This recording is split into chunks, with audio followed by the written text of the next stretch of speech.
My name is Michaela Todd. I'm from South Africa and I'm doing the second year currently of my Bachelor's in International Relations and Organizations at Leiden University in The Hague. Hi, my name is Kang. Kang Lei actually. I'm from Vietnam. And before starting IRO, I was doing the International Baccalaureate in Armenia for 2 years. And now I am a first-year student in IRO in The Hague. Hi, my name is Evel. I'm from France and I'm a second-year IRO student. Hi, my name is Matheos. I'm a first-year IRO student from Cyprus.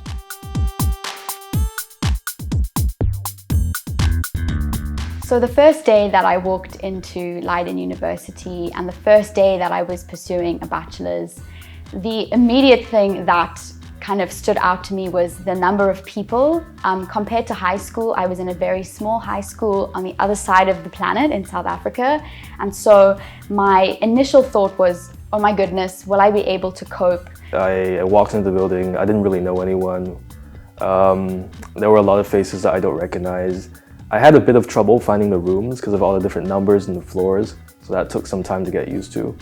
So that was my initial, I guess, challenge, was trying to just remind myself that I had made a good choice and that this was going to be a challenge, but that I could do it, and that part of the process of doing this course is overcoming that initial shock when you walk into the huge lecture hall and you see all these strangers. And then after the first lecture, I went to the Albert Heijn. I recently learned what it is. And I went in, got a snack, got a coffee, went out, tried to talk to some people, and everyone's super friendly. But it can be a little bit challenging and a little bit, scary on the first day. I think for everyone as well. My first day in IRO was definitely something. Arriving in this big auditorium was definitely a bit overwhelming and scary. However, what I did was personally to try to find people I made friends with at Hop Week. Hop Week is the introduction week of Leiden University in The Hague. It is, I think, a huge advantage. I did it and I did not regret it. It is a first introduction to your peers and second year student as well, or third, that will be your mentors. And that was definitely a big advantage of it, and knowing the campus, knowing some people, and it made the first week of IRO a bit easier, I would say.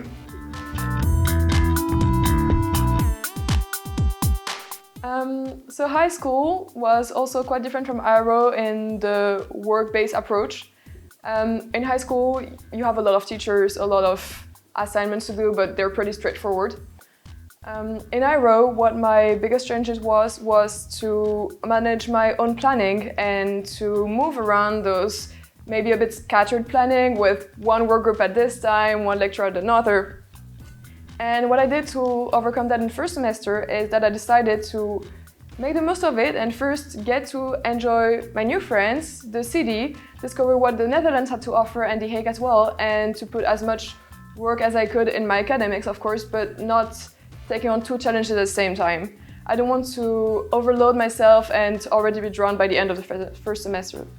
The second part for me that I think was a bit of a change from high school is the fact that when you're in university, you are very independent and you have to be self-reliant a lot of the time. Even though the professors care about you and they do want you to do well, of course, when there are 400 plus students, they aren't able to give you as much individual attention as what I was used to in high school. And so that is another thing that you have to kind of overcome, which I think is trusting yourself and trusting the process. This university has many places and many people who are looking out for you, even if it doesn't necessarily feel like it is. And it is possible to come from the other side of the planet and still do well in this degree. A system that Leiden University uses is dividing the workload in each semester into blocks.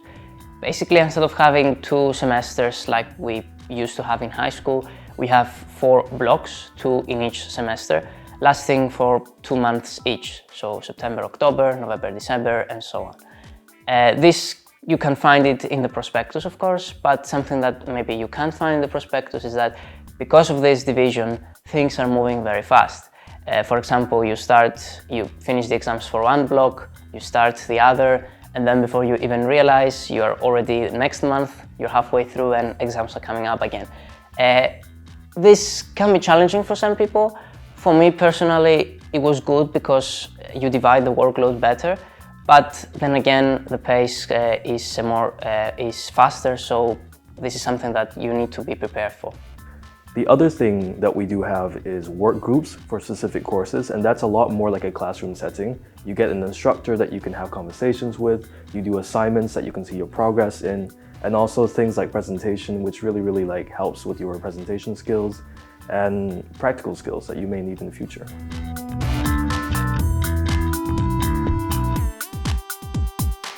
So some assignments that you can expect in the first year obviously will differ depending on the course. So an example of an assignment I can remember was we were given an article that was discussing the advantages and disadvantages and kind of the theory behind descriptive representation, and our task was to find the arguments in that article and either build upon them or perhaps rebut them. And so in general, the majority of the assignments which you do for IRO will be written. What I liked the least arriving to study IRO was to switch to academic writing. That's something I've never done before. I mean, I did dissertations, essays, but never something as academic writing. And it was quite difficult at first because it revolves around a lot of rules and a lot of formalization, etc., etc. However, I would say that it's just something to get onto, and actually it's pretty straightforward to write and pretty useful. But what I did enjoy a lot was a subject named comparative politics, where you basically compare different states mostly and their political systems or the way that they're being governed and so on. Not too bad. Statistics is going all right actually. We have a pretty good professor. And I think what helps is that it's math, right? And with math, all you can do is practice. So if you practice, you'll be fine.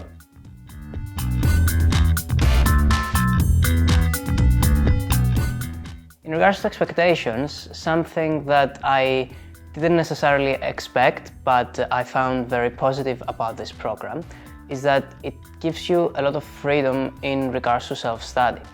The hours spent in the classroom are not a lot, so you have a lot of time yourself to do the readings, but of course expand on your knowledge more by learning new things, finding articles and anything you might need to get a more comprehensive image of what you're studying. Well, coming into IRO as a first year, I kind of expect a lot of Eurocentrism in the program itself because we're based in Europe. We're based in The Hague and all these different institutions. It's very Eurocentric.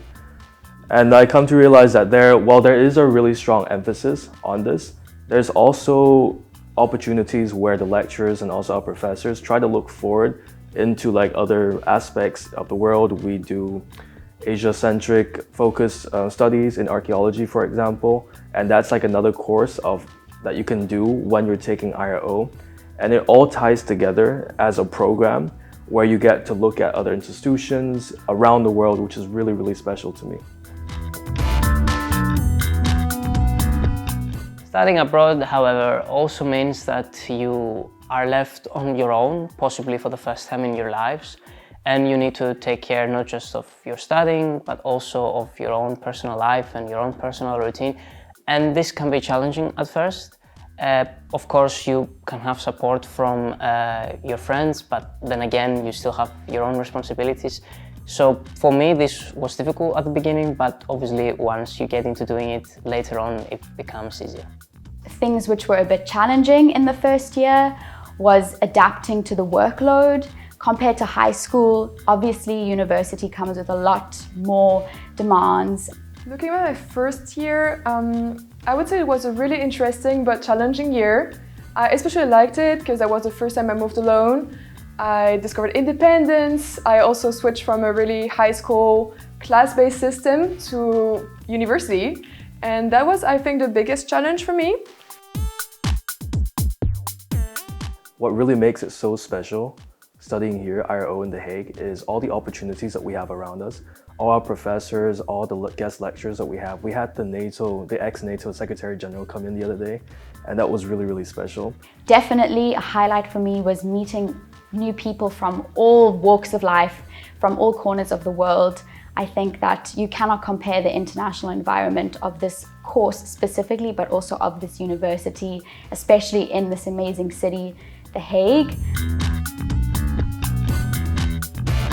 The Netherlands. Very, very different from Vietnam. I mean, like, I say that not lightly at all. The first thing I noticed, I think, was the bike lanes. Because in Vietnam, you would be on the street with cars and bicycles and cows and buffaloes. And here you have a separate lane just for bike. And to me, that's crazy, right? And there's so much emphasis on that, which is really cool. Like, cycling is awesome. For me, I always like to bike. I think it's a very nice experience, also maybe because in my home country we don't usually bike, so it was something different for me. And you can go pretty much anywhere with a bike because there are always the right infrastructure and it's fairly easy. Then again, obviously some people don't like it, but in that case there are still other vehicles that you can use, such as the tram, for instance. So you can always find a way to uni or to wherever else you want to go. So living in the Netherlands has been a great experience overall for me. The one downside I will say is the weather. Coming from sunny South Africa, living through grey clouds and rain and cold for majority of the year is quite a change, but I think I have sort of learned to adapt to that climate. In terms of things I love about the Netherlands, I think the Dutch people are very friendly. The fact that they pretty much all speak English fluently is very helpful for someone like me that does not speak many foreign languages at all. And Dutch food is just not great. Like, it's like there are lots of options, but it's just not great. But what you guys do have is a massive immigrant population, and they do know how to bring their food here, which is awesome. It's a very, very international city, The Hague. So we're quite lucky for that. I would say The Hague is the less Dutch city of the Netherlands. Everybody here speaks fluent English, which is really something, especially if I'm from France, you should know. There is no trouble finding a job in hospitality, speaking no word of Dutch. Something weird that I found about The Hague is that I realized people here brag a lot about the beach. But obviously, coming from Cyprus, I'm not that impressed because in Cyprus we have much bigger and sunnier beaches, especially in summertime. But other than that, my experience here in the Netherlands is positive, and what I found really encouraging is that the people here are always very open. So you can always speak with them in English, they will always advise you, even like random people on the street if you need something. So there is a friendly atmosphere here, and this has made me feel like I didn't move somewhere completely on my own, that there is always support if I need it, and that makes transition easier. Really fascinating. Really encouraging. An enriching experience. Really wonderful.